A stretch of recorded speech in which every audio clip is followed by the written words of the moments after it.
This is the Yanks Go Yard podcast with Adam Weinrib and Thomas Carannante. Welcome to the Yanks Go Yard podcast. I'm Adam Weinrib alongside Thomas Carannante. The Yankees World Series begins tomorrow, Friday night, 8 o'clock p.m., 8:08 Eastern, to be exact. Every night, every World Series game, 8:08 Eastern. Still more to be determined, though. We do not have a roster. We will tomorrow. But that means that all the roster questions still looming over the Yankees' heads for now. We know a little bit more about one of the pitchers they're going to probably put some faith in. That is hanging over the Yankees' heads right now. Brian Cashman commenting on the Houston Astros, hanging over their heads right now, as well as the rest of the rotation. We'll break it all down, but there's still more to be decided, and we'll make ultimate predictions at the end of the podcast as well. Let's go over some expert picks, because a couple people really believe in the Yankees, and I've actually been surprised so far at where mainstream media has landed on this series, which you and I think feel similarly. Teased predictions on Monday's show and on the Incline podcast we did with Fansided's Dodgers boys on Tuesday. I have not been swayed much in the interim. I've got some thoughts. We'll get into it later. But for now, to break it all down in one final episode before the World Series begins, we will obviously be back on Monday afternoon, 2 o'clock Eastern, right here on YouTube and on your favorite podcast platforms. After the first 2 games of the World Series, awaiting the third game on Monday night, the return to the Bronx. This is our final breakdown before first pitch. And to do it with me is Thomas Carannante. Thomas, how you doing? Wow, what an honor to do this. It feels good. As the days have gone by, I've gotten more and more excited. I've gotten less and less pessimistic. Is that a problem? I'm wondering if it's a problem. I'm not pessimistic. I'm also not anxious or nervous yet. And I don't know if I will be with 2 road games to start. I'm kind of just in especially game 1, I'm in oh my God, it's the World Series mode. Mm-hmm. And I know, we'll talk about the importance of game 1, but essentially 2 opportunities to win 1. If the Yankees were to win 2 on the road, that would be absurd, but also I'll take it. I'll allow it.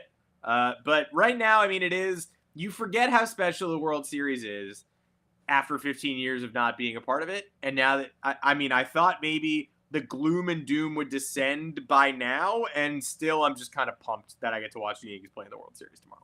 Yeah, there's the element of it. It's like, we got here. And I don't have a losing mentality. No. Being like, oh, we're here. It's great to be here. This is such an amazing opportunity. And now let's get rocked. Yeah. No, I don't feel that way. I think that there is a weight lifted. I think we're playing an opponent that is just as hungry, if not more than us. You look at the Dodgers situation, and they have gotten hosed in multiple World Series. They have the 2020 nonsense hanging over their head, whether you view that as legitimate or not, in terms of an argument. But some of the players in that locker room are miffed by the conversations around that. You look at the fact that they haven't won a full season World Series since 1988. They're just as talented, if not more talented, than the Yankees. So I'm not sitting here. And again, there's also, in my opinion, at least, there's no bad blood with the Dodgers. No.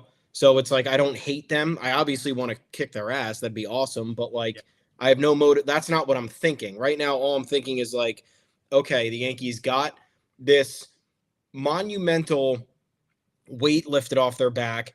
And now I think your point that you made last week is still resonating with me. It's now there's a blueprint to build off of this roster beyond this year. So whether Juan Soto returns or not, I think now more than ever, sorry, Mets fans, there's the greatest likelihood that there ever is going to be that he is returning to the Yankees. And if not, the Yankees have money to spend this offseason on plenty of talent that's out there, and all of that talent is going to be excited to come to the AL pennant winner with a roadmap to succeed for the foreseeable future. So that's where I'm at. But, the back of my mind, I'm still confused with the optimism and the excitement, because I specifically did not pick the Yankees this year And I picked them in 2018 and 2019 and 2022. And my logic was in 2022 was that this could be the last year of Aaron Judge, so they literally need to do it. Then in 2023, after they didn't make that many upgrades beyond just re-signing Aaron Judge, and we weren't sure about the rest of the lineup, I was a little bit less enthused with that. But I feel like 2018 and 2019 and 2022, we were like all in on this team. 2020 was weird because of COVID. 2021, like, we saw right through that team after the first couple months, and we were like, this is not it. This ain't it. Trade deadline tried to get us a little bit more excited. It didn't. But, like, those years, because I feel like people look at, what we have said all year, and I think a lot of the Yankees discourse this year was tough to deal with. It was a lot of difficult conversations. It was a lot of harsh realities with the holes in the roster and the shortcomings with this team. And I was so out on them contending. Like, at some point in August, I was like, this team is out in the first round. There is nothing that's convincing me that this team is going to make a run. Now we're here. Now I'm feeling better. But I guess I just wanted it on the record that I've picked this team many times in the past, and I've been excited from the start of the season until the last pitch in the postseason. And I've gotten burned so many times. And now this time, of course, I am the least confident in their abilities to get through the playoffs. And they get us here. So I don't know if they're doing this to me. I don't know if I'm doing this to myself, but I truly am grateful to be talking about it and happy to dive in deeper because there is a lot. There's a lot here.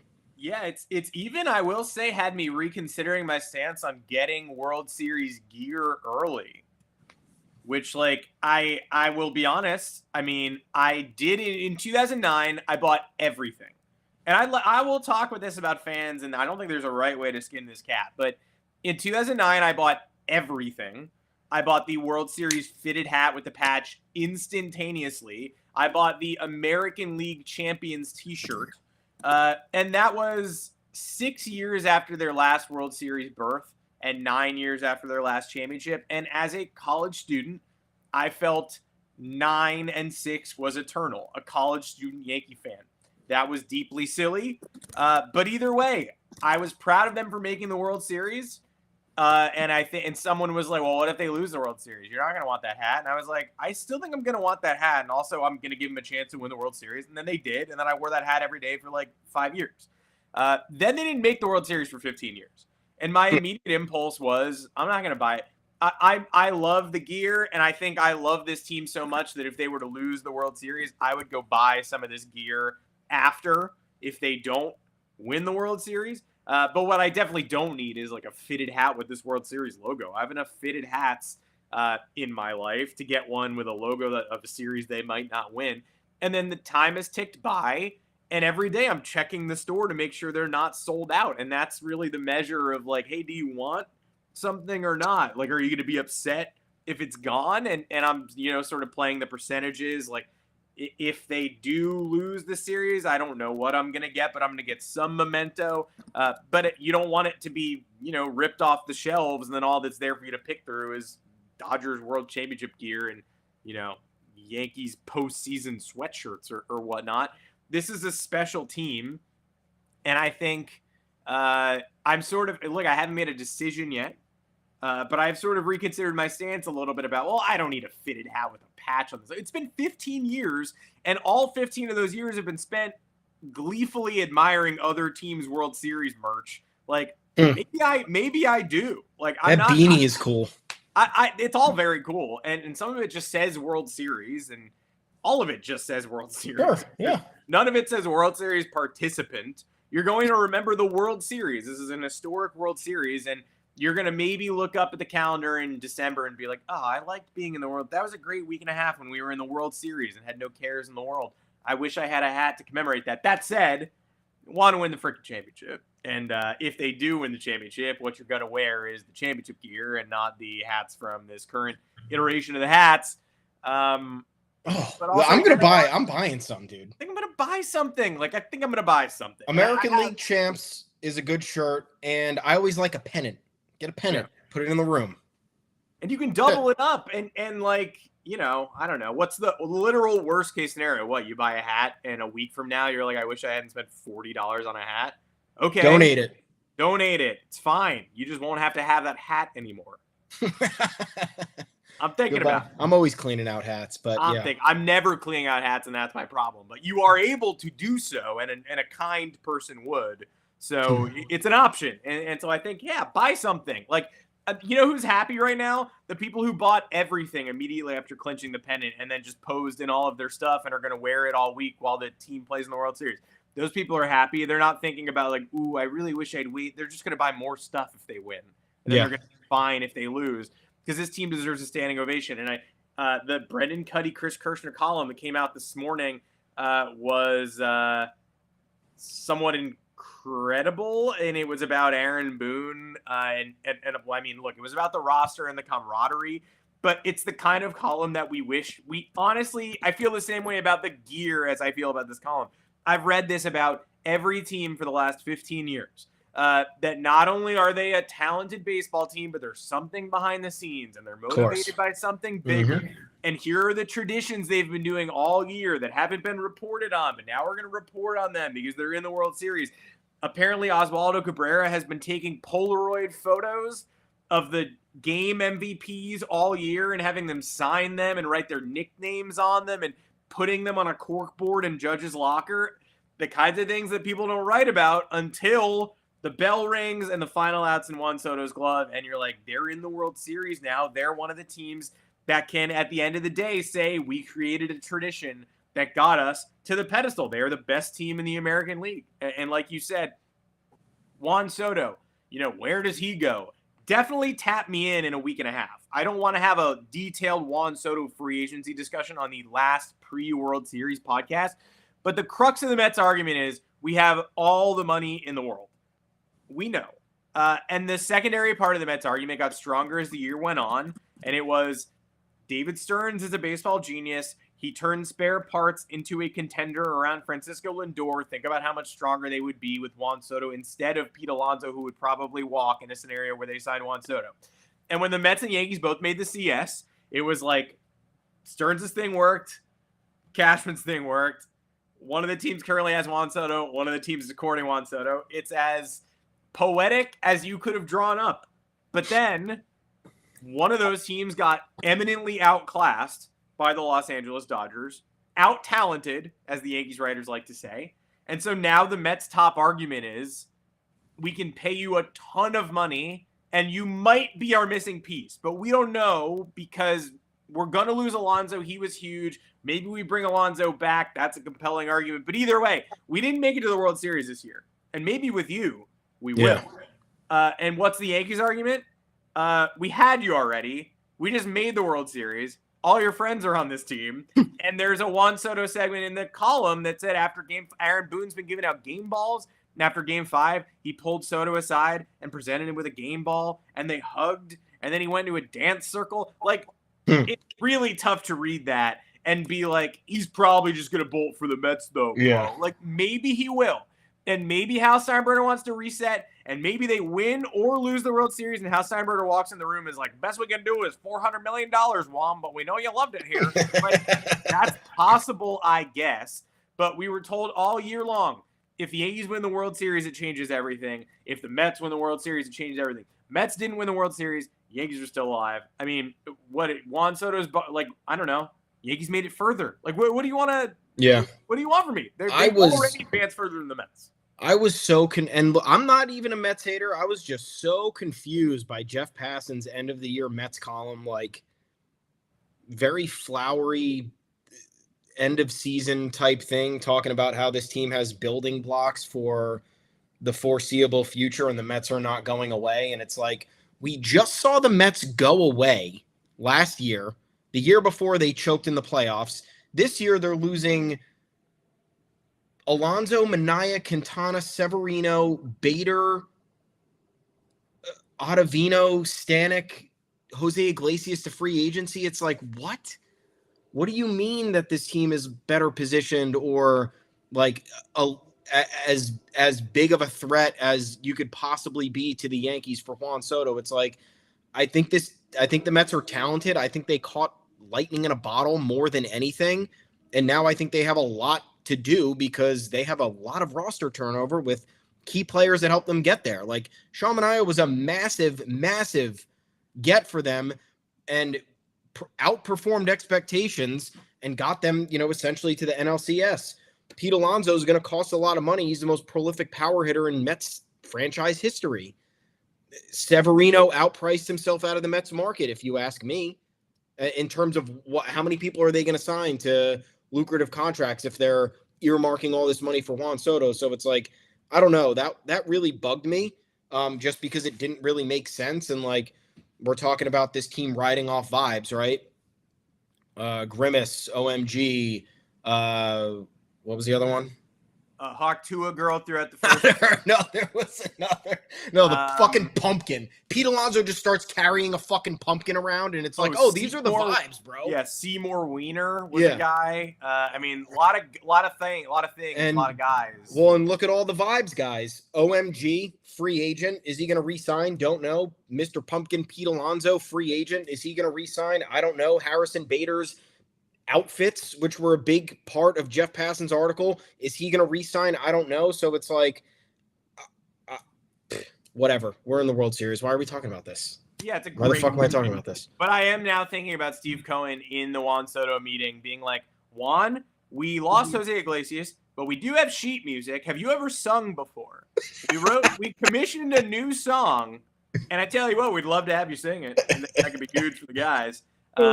Yeah, no, Mets talk is over. Only Yankees talking because we're going to the frickin' World Series. Yeah. Which starts tomorrow night. Again, couple of key points still hanging over their heads that have yet to be settled.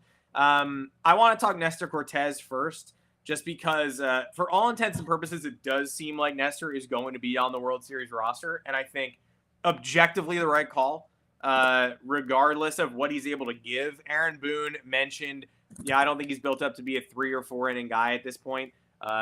Early reaction to that, fine. Don't really need that. They managed it. I thought they might, right? When they lost him at the end of the regular season, I was like, those are big bullpen innings that you're not going to have in the postseason. But they survived 2 really tight rounds with difficult opponents. The opening round against KC was destined to be tight because KC had 3 of the top 10 starters in the AL and ERA. The Guardians fight like hell. So if you don't have the pitching in the middle innings to stop them before your big guns get in, they're going to get you. And the big guns include Clay Holmes, who we weren't even certain about heading into the postseason, heading into that series at the very least. And he struggled, and they still managed to fill all those innings. Wild.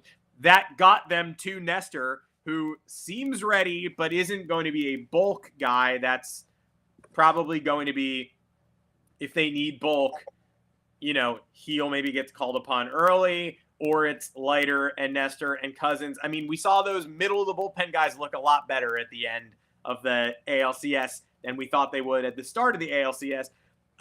Nestor gave us a badass quote. Also, basically said he's been leading the team in quotes all the way back to when he was used as a closer in Chicago for 4 1/3 innings, which again, I would like to see that, but I can't, and that's okay.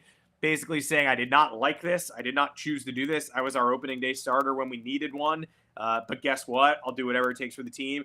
And some people, because everyone likes to frame things the Yankees do as problems, was like, oof, petulant Nestor. I don't know if you could have him in the clubhouse. But in reality, it was like, that's the best quote a Yankees given in years. Like, I don't want to do it, but I will because I want to win. And guess what? I just did it great. One of the best ways to prove yourself to management and fans is to take on a task you don't want to do and then nail it.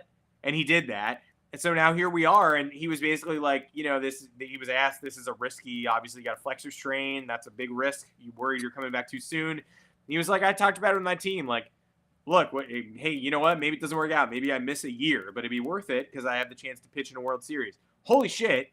Because this is his last year of arbitration eligibility. He's got 1 more year of team control. So Nestor Cortes is actively talking about, okay, worst case scenario, my elbow snaps and I have to have surgery and I miss a year and a half. And then I'm in free agency. I don't have a financial future. Like I've got 1 more season with the New York Yankees. And I say like, look, I think trade market was a possibility this offseason. Now it's less of one. We'll obviously see how things settle. Yeah.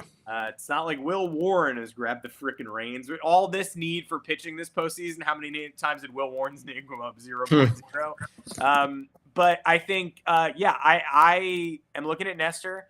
I'm looking at the quote. I'm looking at him as a one-inning guy. He's essentially Tim Meza. You can't warm him up too often. He's willing to take the risk, but that doesn't mean you want to be risky with him. I would still carry him on the roster, and I would go 13 pitchers and eliminate Trent Grisham. Sorry, Trent, but you didn't even come close to getting used in the previous round. If there's an injury and we need you, we'll come get you. But there's no reason the bullpen, the bench has to be that long with the way it was used in the previous 2 rounds. I'm taking 13 pitchers. I'm removing no one, and I'm bringing Nestor. But what about you? You need the extra pitcher. That's what it comes down to. Again, if this lineup is incapable, I don't think anybody coming off the bench is going to make a difference. It's somebody clamoring for Trent Grisham starting game 3. Yeah. God love you, and I guess that's what sports radio callers are for, but no. Yeah, I mean, look, if Trent Grisham appeared in the DS or the CS and made an impact, I think we'd potentially be having a different conversation. He did not. Can he hang out, though? Can he just, be around and hang out? He must. I mean, DJ was there. Yeah. I actually thought about this morning reading the same Kirshner-Cuddy column, because it starts with a lead about how Aaron Judge has been chest-bumping invisible Jahmai Jones since he got DFA'd in July. And it was like, why can't Jahmai Jones be in the dugout? Yeah, just him. Hire him. What the fuck? He doesn't have to play, but why can't he come to the games? Get him an internship, clubhouse internship. Yeah. You got to go with the extra pitcher. It doesn't matter to me how much Nestor, I mean, look, I would love if Nestor can give length. I don't think that's a possibility. I think Aaron Boone is being genuine when he's saying that he's probably not built up to 3 to 4 innings, but you're going to need as many arms as possible. One thing that I did like was that when I heard some analysts talking about this matchup is that the Yankees have the rotation advantage, which I fully believe. If their guys can come through, then again, you're talking about facing the Dodgers, who have arguably the best offense in the league. So you can't be banking on all your starting pitchers to go deep into games. I think with a 4 of Gerrit Cole, Carlos Rodon, Clark Schmidt, and Luis Gil, you're in the best shape possible. You look at the Dodgers, they have Jack Flaherty, who's been hit or miss. They have Walker Buehler, who postseason legend, in my opinion, but has not been the same since 2021. He did get the best of the Mets in that pivotal game 3, but again, I'm not really using the Mets as a barometer. He also only went 4 innings. Good start, but not good enough in a World Series game, in my opinion. And then there is Yoshinobu Yamamoto, who I think has the capability to absolutely shred any lineup he's facing on a given night. But there is something to be said about this being your first postseason run in a completely different league, in a completely different country. He had some hiccups in 2 out of his 3 postseason starts. So you look at the Yankees' track record, Gerrit Cole, very good postseason capabilities. Carlos Rodon has the talent and the capabilities. Can he put it all together? That's something that remains to be seen. Clark Schmidt and Luis Gil, 2 young guns who can give a little bit of length and can neutralize lineups for at least the first two times through the order. It'll just be a matter of getting through that 3rd time, harnessing the stuff in the later innings to see if you can go deeper into games. But yeah, and then the Yankees also have the advantage of piggybacking one or the other. Say you're in a healthy spot and you feel like you're in control of game 3 and Clark Schmidt throws, you could potentially say, you know what, we're going to go with Luis Gil for the next 4 innings and see what happens. Maybe that'll help save the bullpen. Then maybe the Yankees try to neutralize a Dodgers bullpen game with a bullpen game of their own. I don't think we know the full strategy here. The Yankees have not announced a rotation beyond Gerrit Cole. That's for good reason. But, yeah, you got to go with the extra pitcher in Nestor. Yeah, I'll commend him on that quote. I think that's amazing. I think that it's not bullshit either. This is it. You saw what Jason Dominguez said about being here for the World Series. He was kind of starstruck by it. He was very grateful for the opportunity, even though he hasn't been playing. A young player who, could be mad at this team, right? Nestor Cortes could be mad at this team for the way that they were both kind of treated this year. In the end, it's a business. You got to do what you got to do. The front office feels a certain way about personnel decisions. They're going to go in the direction they want. These players have opted to put that behind them and Nestor Cortes is willing to risk the foreseeable future of his career to pitch in a World Series game and win one for his teammates if possible. And Jason Dominguez is glad that he's absorbing all this experience that otherwise a majority of players his age, an overwhelming majority of players his age, will never get to experience. Mm-hmm. So maybe the vibes are right. Maybe the vibes have finally shifted, but Nestor, you got to go with the extra pitcher. Dodgers have an insane lineup. This will be the hardest lineup that the Yankees have faced in the playoffs by far, and they cannot be messing around with it. Yeah, you mentioned like 2018 and 19 or whatever earlier and 22. I just feel like 18, I was right with you, where I was like, entering the season, I was like, there's no way. We just saw what they did in 17. Yeah. They were magical, and we added Giancarlo Stanton. Like, there's just no way this isn't the overwhelming favorite. And then it turned out that the team that won the American League was an overwhelming favorite because that was a sloppy Dodgers team that couldn't really hit. And it just so happened that there was a 108-win Red Sox team cheating all year long. And like that scarred me for a while because I was like, wow, this was the year. Like, you take that leap forward from what they did in 17. The plan worked. Now let's go win a ring, make it to the World Series. And instead, there's this little rat fink in their way saying, suck on it at the parade. And we signed Stanton and they signed JD. We trade for Stanton. They signed JD Martinez, and JD Martinez is better for whatever reason. And they're clowning on us and they're dancing on our graves in Yankee Stadium in Game 4. And I was like, well, that is like honestly almost a harsher blow to me than 2004, which is a crazy thing to say. But also at that point, Yankees had won a whole bunch of World Series in my lifetime, and the Red Sox had won 0. You were 13 years old. I was a child, and the 2003 series, I was like ready to mentally concede it to the Red Sox. I was like, well, they don't have any of these, and I have a bunch, so they can go take it. And then the craziest thing of all time happened, and the Yankees come back against Pedro, and they win that game. And then it's like, wow, I don't know if I do not envision a world where the Red Sox ever do this. And then they did it in 04, and it was like, that obviously hurt, but, first time for everything.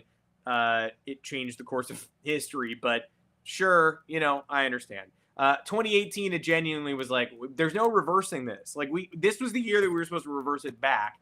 And the Red Sox weren't even on my radar before 18 because I saw them in 17. I thought they peaked. I didn't understand how they could reach another level with their personnel. And then all of a sudden, Eduardo Nunez is the best player on that. Every night there's a different hero. Brock Holt is hitting for the cycle. And it's like, well, I don't know how any of that happened. But clearly, Alex Cora brings this system over from Houston. It helps. It gets them over the hump. And I hate it here. And so in 19, I loved that team. And all summer, I was like, this is the best Yankee team I've watched in the regular season since 2009. But I know the Astros are looming, even in a year where the Red Sox fell off. And I'm going to pick the Astros if we face each other. And then the Astros made mincemeat of the Yankees. 2020, weird. 2021, bad team. 2022, limp to the finish line. And you're like, the Astros, I'm going to pick the Astros again. Like, I don't know what to do. I'm going to pick the Astros until I see the Yankees beat the Astros. Then they beat us even worse than the last time. So last year I was briefly fooled too when Volpe got called up. I was like, that's the kind of thing that sometimes spurs a special season. And I was wrong. They weren't very good. This year, stuck in betwixt and between the whole year. And they have not really faced any team so far that has made me just relent and say, well, we're not going to beat them. I mean, what's the point? Even this Dodgers team, I think the Dodgers should be favored, but I'm not looking at this being like, well, it's a loss, so let's just play our best. And I think some of that also comes nicely from knowing that the Dodgers have long been a team that has been in the same boat as the Yankees of bloated payroll every year, throwing something different at the wall every year, failing in the postseason. They've made it to the World Series a lot more recently than we have. They won the World Series that everyone tries to devalue. So that didn't really help the cause. Clayton Kershaw got the monkey off his back. Kinda. Like, a lot of fans don't think he did because there's no one in the stands and he's pitching at home in Texas during World Series, during all road games. So, like, I hope that helps Clayton Kershaw's legacy because I think he's a Hall of Fame first ballot, near unanimous inductee. But a lot of people don't agree. And I know why they don't agree, because that's different than any other World Series and any other playoff run. So I think the Dodgers whoever wins this series is going to cement a lot of choking allegations dead in the dirt. And I think the Yankees have already done that by making it this far, but I mean, there's nothing more helpful in that capacity than just winning the whole damn thing. The Yankees are not facing a team that has been there, done that. The Yankees are facing a team that has been there, failed that.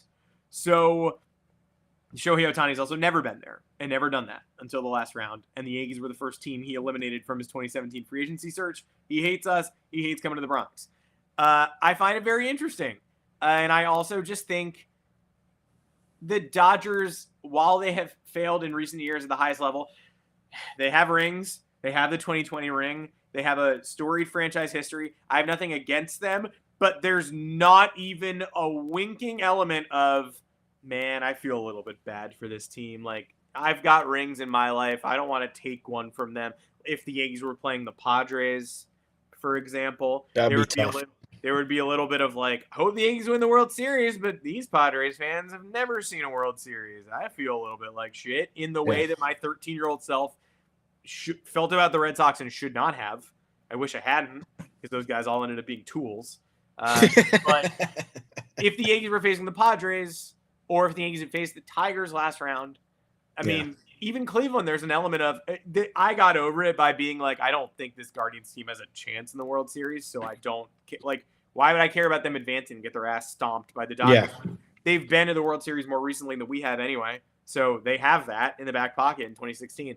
But yeah, if the Yankees were playing the Padres, if the Yankees were playing an NL team with a massive drought, then I would be like, but the Dodgers just won one. The Dodgers make it to the World Series every year. If the Dodgers lose this, they'll rebound next year. Not even an ounce of me has that. It's a fun opponent because it's like, I don't feel overwhelmed by them. I know they're extremely talented. They're not going anywhere. And I'd like to kick their ass. There are no repercussions for me saying that. No one can jump down my throat like, oh, but come on, they're the Dodgers. Everyone hates them. Yeah. Like, you're probably against both of us, but no one's like, come on, give the Dodgers a chance. Yeah. No one's saying that. So it's kind of fun. Yeah, people revel in, look, both of these teams choking. Dodgers fans have probably had it worse, though, because you lose in 2017, Game 7, before the cheating allegations come out. That was viewed as a choke because the Astros, hadn't made it past the DS in fucking however long. Then 2018 comes along. They get absolutely steamrolled by Boston. You want to talk about a team that got cheated out of 2 World Series back-to-back. They certainly did. Then they lose to Team of Destiny in the Nationals in the DS the year after. They win the Mickey Mouse World Series that everybody's devaluing because they didn't win the Mickey Mouse World Series. 2021, they get ousted by another Team of Destiny in the Braves. 2022, almost a Team of Destiny in the Padres. I thought that was the year they were actually going to do it. They didn't. 2023, what did they even do? What was that world? Oh, they lost to the Diamondbacks. Another team. They lost to the NL pennant winner. So they have gotten trounced by division rivals. They have gotten trounced by, teams that have defined the modern era of the playoffs. The Astros dynasty occurred 2017 and ran through last year. Red Sox are arguably the most successful team of the last 20 years. Sure are. I mean, 4 World Series. Sure are. I laugh about their failures in every other respect. Like, they have more last place finishes in the division over that span. They have more playoff misses over that span. But if you can trade 4 years of futility for 1 world championship, I guess that's kind of the deal with the devil you got to make. I'd rather the sustainability of the Yankees. The pressure with it is not great because it makes you more susceptible to choking. But yeah, the Dodgers, I don't feel bad for the Dodgers because they've been here a lot. They have, they took Freddie Freeman from us, which pissed me off, whether the Yankees were in on that or not. Like, they traded for Mookie Betts and got him for nothing and then signed him to an extension that felt kind of low based on what we were projecting other guys to get. And then they get Shohei Ohtani on, $700 million deal, but none of the fucking money matters right now because it's all deferred. They've been signing Max Muncy to fucking Tom Brady-esque contracts over the last 6 years, and he's one of the best power hitters in the game when he's healthy.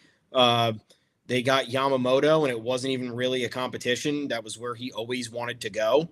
You look at the way that they churn out bullpen arms, and they constantly have an amazing bullpen, and it's players that you've never heard of. So they don't have it bad outside of falling short in the postseason, which is what we have done plenty of times or were unable to do because we weren't successful enough. So you're right. I don't think that there is that element here. And they're going to have a long window of contention with all of the players that they currently have on this roster. They definitely have a little bit of work to do in terms of replenishing the pipeline and getting some younger blood in there. But I mean, they're just as well positioned as anybody in this league to make that dynasty if they're really motivated to do so with Ohtani in the fold for the next 10 years. But with this World Series, I think both of these teams have plenty of stuff hanging over their heads. Maybe the Yankees are in a worse position. I don't know. What do we think here? A lot of talking points about the preparedness and what we think is how it's going to shake out and how these teams are going to match up.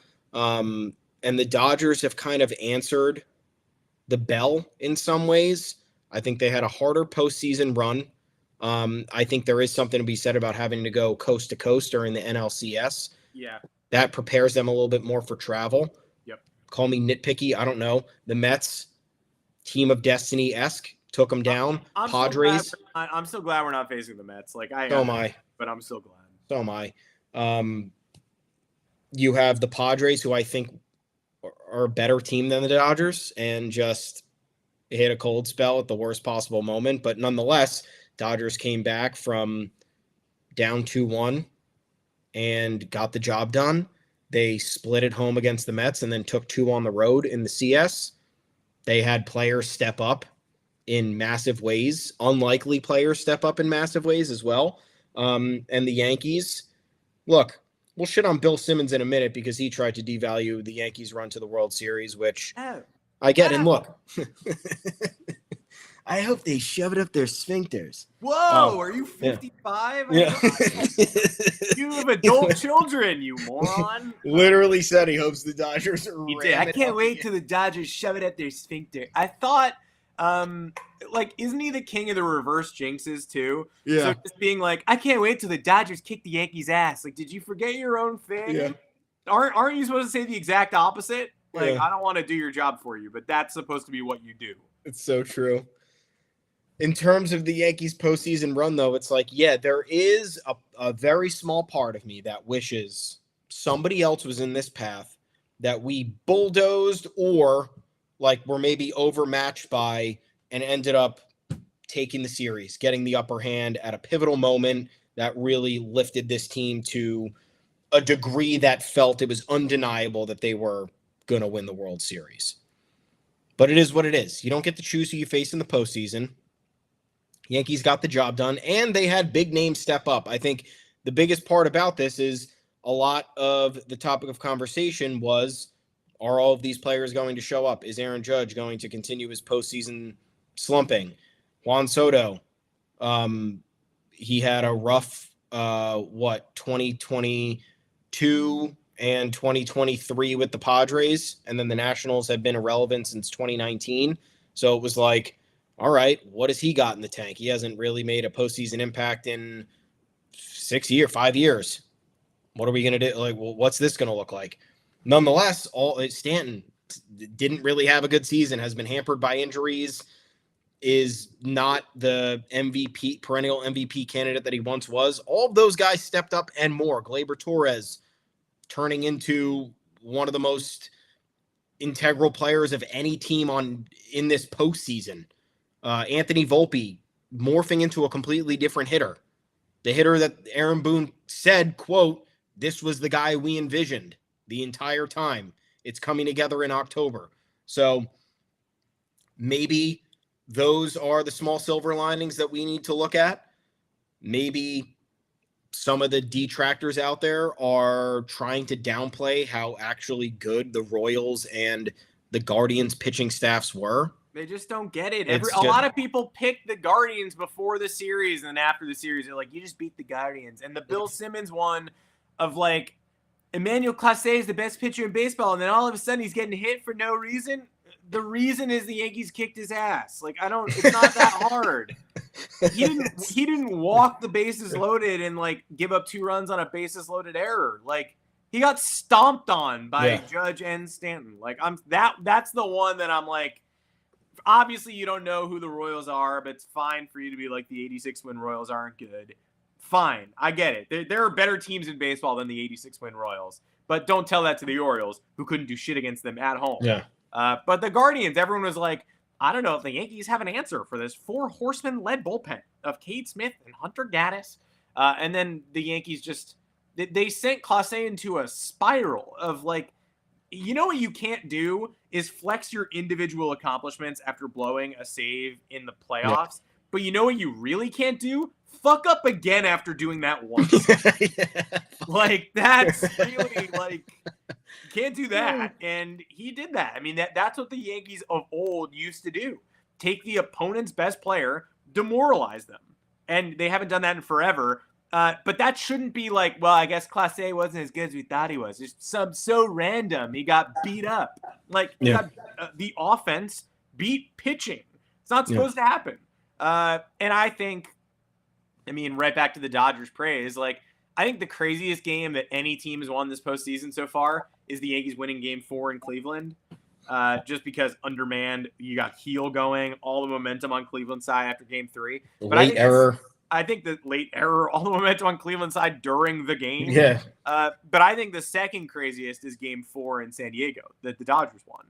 And we said it when it happened, like, no one's going to give them credit because they're a supposed super team. But Padres, all right, we're 1-1. We're going to San Diego. Let's see if we can match up with the Padres. Oh, no, we can't. They ran us out of the gym in Game 3 and then held them off at 6-5 when Michael King tried to give that away. Okay, so the series is for all intents and purposes over. The Dodgers are running out a bullpen game, and the Dodgers fold to the NL West every year. They folded last year. They folded to this team in 2022. The fans in San Diego were not going to let the Dodgers win. And then the Dodgers ran them over with a tractor. Like, and then Game 5 was, I mean, the Padres never scored again. So I think that the Yankees winning the Luis Heel in Cleveland game with the Guardians bullpen ready to put them away, and the Yankees having no answer for Cleveland's relentless offense because they're out of pitchers, was number 1. But the Dodgers at San Diego was number 2. I think everyone outside that Dodgers locker room thought that was over, and the Dodgers disagreed, and they won a Ryan Brazier started game by shutout with their heads on the chopping block. So all credit in the world. I mean, these two teams have both overcome plenty to get here.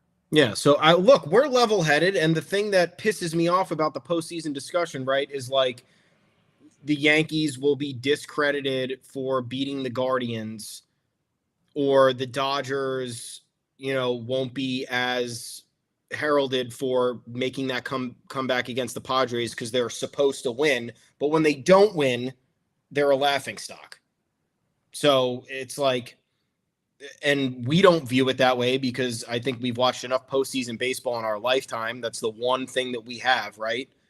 If there's one thing that Yankee fans have, it's they are accustomed to being in October. They understand the stakes. They know that there's no free series. They know that there's no devaluing the opponent.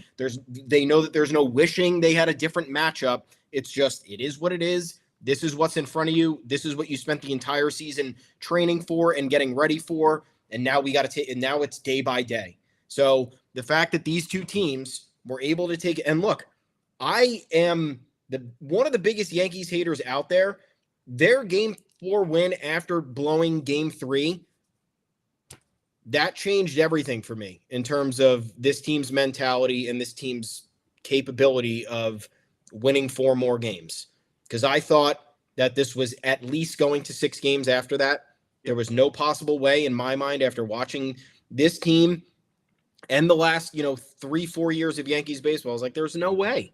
Yeah. There is no way that you come back from that just the next night and say, fuck you, don't care. Because there are emotional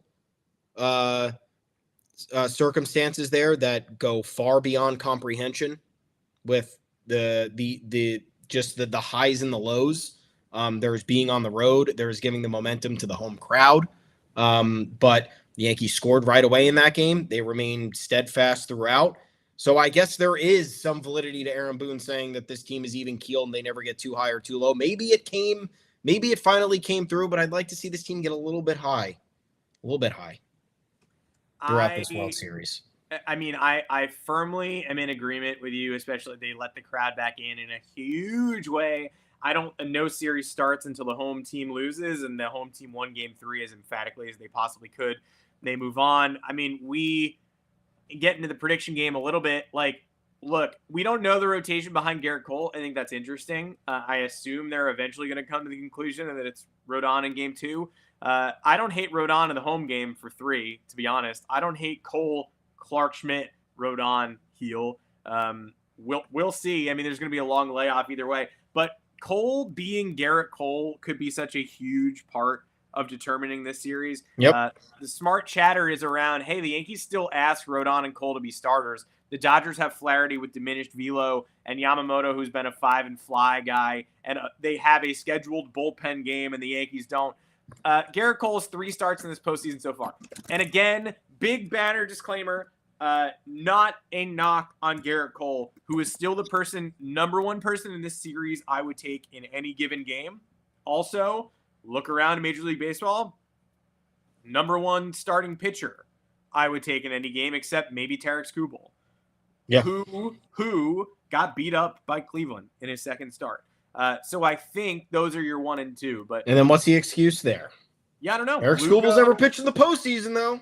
Yeah. So, of course, the Guardian. Yeah. Lugo, no. Reagans, no. Yeah. Verlander, no. Corbin Burns, not for me. I get it, but no. Zach Wheeler, I mean, he's right up there. Yeah. Nola, no. Ranger Suarez, no. I mean, it's Cole and Wheeler, and Skubal. So, like, I'll take Gerrit Cole. But game 1 of the entire postseason left a lot of balls middle, back and forth game with the Royals. Not going to go on the Gerrit Cole highlight reel. Game 4, we needed vintage Cole, and we got great Cole. And we got what we needed. But vintage at 4 strikeouts in 7 innings, almost gave up a game-tying 2-run home run on the last pitch of the start. He was great. And he went 7, and that's great. Vintage Cole, very good Cole. Not vintage necessarily, but quite good. His start in the ALCS. I thought he looked great. And then all of a sudden, the bases are loaded every inning, and he gets knocked down the 5th. So certainly not vintage there. If Gerrit Cole is going to just be Gerrit Cole, and you can pencil him in for 7, in the same way that Jack Flaherty, the Dodgers don't know what they're getting from Jack Flaherty right now. If he's got velocity issues and some sort of nebulous arm shot, there were some great dunks going around in the Yankees that were like, they passed on Jack Flaherty for medical concerns. And now look at where he is in the World Series. It's like, yeah, in the World Series, and I'm concerned about his medicals. Like, what are we doing? His velocity was down 2 miles an hour in his last start. He gave up 8 runs. Like, the Yankees were correct when they were concerned about his medicals. So we'll see. Might step up. But if Gerrit Cole is certifiably Gerrit Cole, then that changes the series entirely. I just haven't seen it yet. So that's hanging over the Yankees' heads a bit. It's an obvious advantage, unless he's the higher whip guy battling through 5 1/3 innings against a relentless Dodgers offense, in which case, advantage, but only marginal. Yeah. Gerrit Cole, we need at least 1 7-inning, 10 strikeout outing from Gerrit Cole. I think to make us feel comfortable am I confident that's going to come in game 1? It's a tough ask.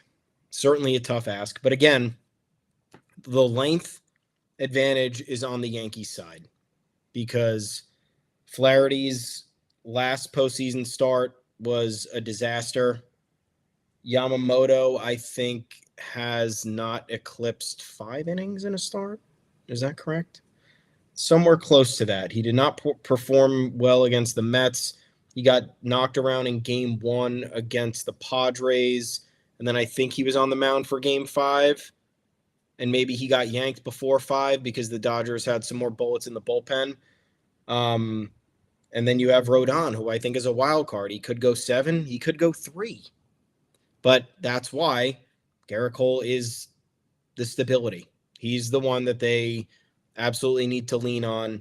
But we know how the postseason doesn't work like that. It doesn't work like that anymore where it's like, oh, we have an ace. We got him going for 2 games. Those are 2 wins. No, just doesn't. I wish it would. But there's too much talent in the league right now. And there's too much advanced scouting and game planning. Like, we've seen teams get after Gerrit Cole, jump on his fastball, take advantage of him when his pitch mix is not tip top, when his location is not pinpoint, and it's ugly. It's like the Red Sox do it fairly often. But I'm not feeling negatively about Gerrit Cole. No. I guess I'll tell you that. I'm feeling like he will be able to rise to the occasion. This is the moment he's been waiting for since signing with the Yankees. And this locker room and this clubhouse knows that he's key to this, and he knows how much weight that his presence carries. So at the very least, he's going to be up for the opportunity. We know he's going to grind, even if one of the outings is laborious and you see him at, 90 pitches at 4 1/3, and Aaron Boone's got to make a decision. As long as the Yankees are in the game, I don't care. I'm going to be a nice guy here. You can't demand things out of your ace on the biggest stage against the most talented offense in the league, relentless offense. So I think it's cheesy to say Gerrit Cole's the X factor, right? But the Dodgers don't have a pitcher like him, and they don't have a pitcher with that much postseason experience with him with his recent run of form. Walker Buehler, I think if Walker Buehler was healthy, at least for this entire year, and had a track record of doing that, I'd say Yankees might be in trouble, because I think Walker Buehler has more postseason metal than Gerrit Cole in terms of success. Like, literally up until before he got injured in that last start against the Braves in the NLCS in 2021, Walker Buehler's postseason resume was shaping up to be like one of the best of all time. Mm-hmm. He had been pitching with the Dodgers in the postseason, I think, since 2016 or something like that. And he drafted him, but we drafted Kyle Holder instead. Ah, good. Okay. Yeah. So yeah, I think that there's a distinct advantage on the Yankees side in terms of power pitching, big game experience, and ace-like qualities. Like, I'm not taking anything away from these guys. Like, Jack Flaherty's good. Jack Flaherty doesn't scare me as a number 1. Yoshinobu Yamamoto, very good. Doesn't scare me as a number 1 yet. He might someday, not right now. Walker Buehler used to scare me as a number 1. A lot of issues the last few years. Could easily get chased from games. We saw it a lot this season. Sorry, it was James Caprillion who we took over Buehler. We got Sonny Gray for him. So yeah. So that was great. We took Kyle Holder later in the draft, but it was Caprillion at 16, Buehler at 24. Good move. Yeah. Anyway, I think it's a lot of this is baseline assessments, right? You need Gerrit Cole to deliver. You need the starting rotation to give length, because they're thin there and they're overworked there. And the Dodgers, I think, have the edge with the bullpen, because they've been going all hands on deck for a good portion of this season. Whereas the Yankees took advantage of Clark Schmidt had an incredible 2-month run to start the season. Luis Heel, incredible 7-week stretch. Gerrit Cole, when towards the end of the season, great stretch. Carlos Rodon, amazing to start, bumps in the middle, really good to end. Nestor Cortes had the career high in starts, career high in innings. Amazing year from him. So the bullpen, if anything, had the most problems. They didn't transition Clay Holmes out of the closer role until beginning of September. Luke Weaver didn't emerge until a couple months into the season. So who else? Who's been pitching for us in the bullpen? Why am I blanking? I was watching. Tommy Kahnle has been injured, and this is the most work he's taken on in 4 years. I was watching the opening series in Houston because I just wanted to realign myself. The opening day game in Houston. You will never. I'll give you 100 chances. I don't think you're gonna guess who covered the 6th, 7th, and 8th innings. It was 2 guys. When was this? Opening day in Houston. So Clay Holmes closed it out. Soto nailed the guy at the plate. Okay. Who came in? The two guys who came in right before Clay Holmes. Caleb Ferguson was one. He might have pitched in the game, but not the innings I'm thinking about. Victor Gonzalez? No. Happy birthday. Balloons. I don't know what that is. That's when you put your wait. Hang on. No hints. Loizaga. Yes, Jonathan Loizaga got out of a jam and then handled the seventh. He would be so fucking huge right now. Yeah, and was absolutely nasty and would be so massive on this team. Loizaga is one.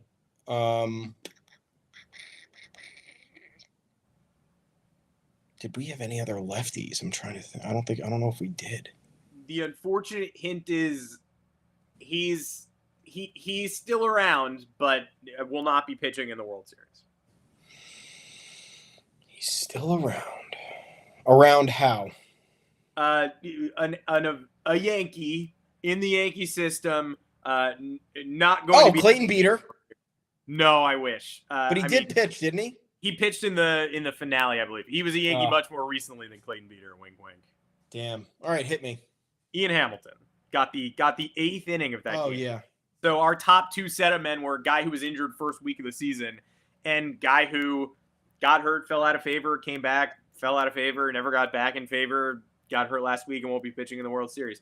Luke Weaver, not a part of anyone's equation back in April. Back in May. June, I guess? Like, it took a while. That's crazy, man. I wish, that's what the team is missing, a Loizaga like that. That's, to me, the biggest missing link right now. A better deadline trade. I was looking back at box scores from 2022 also, because I was looking at old Gerrit Cole starts. Game 1 of the DS against Cleveland that Cole pitched for the Yankees. The Guardians went Cal Quantrill to start. In came Trevor Stephan. Closed final reliever was James Karinchak. 8th inning. Or technically there was no bottom of the ninth, so 7th inning. Enyel De Los Santos. God. Like, the Guardians still known for their bullpen, but none of the guys were still there from 2022. And one of them is a guy who we acquired and was just a complete waste of time. This World Series, my prediction would be completely different if the Yankees had either Loizaga or had acquired just a complete top-end reliever at the Tanner Scott. AJ Puck, Tanner Scott, someone I could just be like, we've got another guy, a fourth horseman, you might even say, instead of Mark Leiter Jr., who, God bless his contributions in the last round, but I was like, it's a miracle. I don't know what happened. It is a Christmas miracle. It's literally a Christmas miracle. It quite literally was. I don't know how he got outs, but he did. Don't want to talk about the Cashman and the Astros at all, just to say, stop talking, please. Stop it. Thank you. Stop talking. Don't let the Astros back into this conversation. Final predictions. Experts, CBS was split skis. They had the New York Yankees basically. I mean, it was like Yankees in 7 or Dodgers in 7 across the board. 63% of the athletic staff picked the Yankees, including Ken Rosenthal. But almost all of those assessments were like, ooh, it's a total coin flip. Yeah, I guess I'll pick the Yankees, but this could not be closer. I've read the phrase total coin flip 12 times too many. It seems like push comes to shove. A lot of experts are picking the New York Yankees in an extremely long series. Glad to hear it, but don't get a lot of clarity there. Final answer for me, Dodgers in 6. That's Fernando Valenzuela's 64th birthday, Game 6. And I think there are going to be games that make you – I mean, look, the first 2 games at Dodger Stadium for the Mets. First game, Yankees got whipped. Second game, Mets came out and pounded them. Like, I oddly feel I have confidence in Gerrit Cole. I feel like one of those games is going to be like a loss we don't even need to stress, where it's just like, well, that's the World Series for you, I guess. Move on. Just count the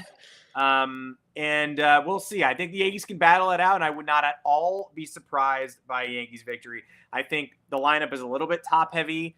That's why I always question when people are like, oh, it took getting Juan Soto to get this team over the hump. It's like, look at the lineup without him, though. It's just, like, not good enough. Of course it did. I mean, maybe another star, a different star would have helped, but when the lineup is just like Judge, Stanton, Glaber, Volpe, Verdugo, Oswaldo, Rizzo. Joey Gallo. It's just like not enough. And then you add Juan Soto and it is enough. So that's kind of how baseball works. I'm going to pick Dodgers in 6, but I could be convinced to pick Yankees in 6. I don't think the Yankees are winning a game 7. I think this ends in 6. So there you go. The Yankees unearthed some goodwill within me with how they responded in that Cleveland series and with how I have viewed the vibes are big for me. I'm a big vibes guy. Need guys to be connected, need them to be close, need them to be on the same page, need everything to be open and honest. That said, all that did was earn to me this series getting extended by 2 games. I initially said when I flipped out after the Game 3 loss that if the Yankees made the World Series, they were losing to the opponent no matter who in 5 games. I think this goes 7 now, and I think the Dodgers win. I don't disagree with the assessment of 6. I also don't disagree with the Yankees winning. I'm just looking at the totality of it, and like I said, the Yankees will need a lot of things to go kind of perfectly, which is where that's where I get worried, because we've talked so many times over the years where it's like you remove this guy from the equation and the Yankees' entire infrastructure falls apart. One injury to Giancarlo Stanton for 3 weeks, the lineup can't hit because there's nobody else to put there. So if they don't get exactly what they need out of their starting rotation, if Aaron Boone starts overusing the bullpen in the beginning of the series, which I think is a possibility, they're just not going to be set up well for the long haul. I think they do have the fight within them to battle to 6 or 7. But if they're in a precarious situation with the pitching staff come game 6 or 7, I just don't see it. But yeah, I'm rooting for them every night. I'm watching every inning of this series. I'm not doubting them at all. It's just based on how I've watched both of these teams perform. It's also partially like the Yankees get a little bit dinged for me for the postseason run versus the Dodgers postseason run. There is a lot to be said. We've seen, a lot of teams go through a gauntlet, and it conditions you better for the biggest series of the year against the most talented team you're going to face. So just that report card for me, looking at all of that, I lean Dodgers. I don't know. Like if this was a sports betting podcast and you needed my advice, I would say lean Dodgers in 6 or 7. Yeah, but what I'm not going to do is get too high in this series. That's for sure. Like the Yankees take a 1-0 lead. Doesn't matter. Yankees they did it to the Astros. Yeah, come home up 2-0, not celebrate it. Like, no, I'd be shitting my pants actually. 2-1 lead. I mean, that's nothing. Like the Dodgers can do it. The Dodgers can erase anything. The Dodgers can do anything. The pitching personnel is undermanned, but when has that totally mattered before? Yankees were up 2-0 going to face Matt Boyd and got cooked. I like that the Dodgers don't have a lot of lefties to throw at us. They have some. Alex Vesia is probably going to be healthy. Lefty starters, not so much. Again, it's weird that the Dodgers spent so much money and ended up with this pitching depth. Glass now hurts, but I could have told you the Glass now was going to get hurt. Joe Kelly could have told you he was going to get hurt. Bruce Gratterall, could have told you he was going to get hurt. So we'll see. I'm lean Dodgers. Yankees could win series for sure. I'm proud of them for being here. I'm not throwing in the towel and saying I'm proud. What a great season, and it's over, and now let's see what happens. I think they have a great chance. But I don't think the Dodgers have already been through hell. I don't think this is a series where you can take one moment for granted or get too high on yourself at all in either an individual game, after an individual game, what have you. No series lead means anything. It's just one step closer. The Yankees have been doing a good job taking it one day at a time so far. They need to continue to do that. Take it one day at a time. You lose the first one, shake it off. Win the first one, that's one. Get 3 more. Like it's really been working, and Aaron Boone has done a good job of maintaining that. It's right in front of them stuff. It actually is. It is quite literally right in front of them. They have a chance. Do you want to hit Bill Simmons again, or are we good? Do you think he's good getting smashed? He wants this, though. This is what he wants, right? And he got it. But guess what? Bill Simmons is a big voice in the space. Bill Simmons has a lot of people who follow him. Hasn't watched baseball since 2007, but he's still a big voice. Exactly. It's just ridiculous. It's everything. And look, we're certainly knee jerky and hot takey from time to time, but The bigger personalities doing this just gets me pissed off. Like at that point, it's not fan talk anymore. Like this is why fandom is toxic and delusional, because he wants the Dodgers to sodomize the Yankees in the World Series. Very bizarre. Yeah, very bizarre. And it's like, hey man. And who do Red Sox fans think they are? You're going to sit here and you're going to say the Yankees haven't done shit in 15 years and now they think they're on top of the world. It's like, what were you for 86 years before you did literal jack shit until you needed the most historic comeback of all time to even get close to where you needed to be in terms of breaking the curse? So, and then again, the whole Red Sox fan conversation it boils my blood, because you go from these fans boycotting a season because John Henry's ownership does not meet your expectations, and it's not fair that he's spending more time looking at his little sports portfolio and focusing more on Liverpool, and then Jarren Duran turns into a quasi MVP candidate, and now you're all in. You're all in. Oh, the rebuilding this team is doing is absolutely incredible. Whoever doubted this team? You did. You doubted. Then he calls a fan an anti-gay slur, and you're even more in. Yeah, somehow. Of course. Yeah. Then you buy his jersey 3 times over and go in a credit card debt. Gotta support the team. Yeah. But yeah, I mean, it's ridiculous, and it's motivating me more and more. It's giving me more and more faith in the Yankees, because we've seen the haters out in full force. We've seen people trying to devalue the Yankees' success, or laugh at them at their expense at every turn, because we know it's easy. It's the lowest hanging fruit possible. But to kind of double down when they finally got to where they should be, after you say, oh, where are the Yankees this year? They had all these players. What's Aaron Judge doing in the postseason? Oh, striking out again? What a surprise. And now they get to the World Series. You're like, you should have been there anyway. And now all of a sudden you think you're hot shit because you're in the World Series. Yeah.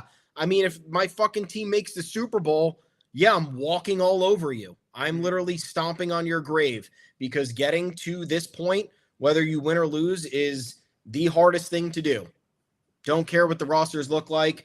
It is what it is. You don't get to choose your opponents. You don't get to choose what the rest of the baseball landscape looks like. We could talk. We're guilty of this, right? I will talk. We could have a separate podcast just about the 2013 Red Sox.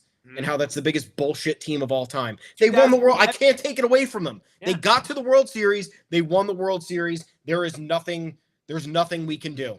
2007, they faced a non-playoff team in the World Series. It had to accidentally win 14 of 15 and win a tiebreaker game to get to the World Series. I mean, that banners fly forever, including the one they just raised at the Boston Celtics arena for beating an 8 seed, a 4 seed, a 6 seed, and a 5 seed.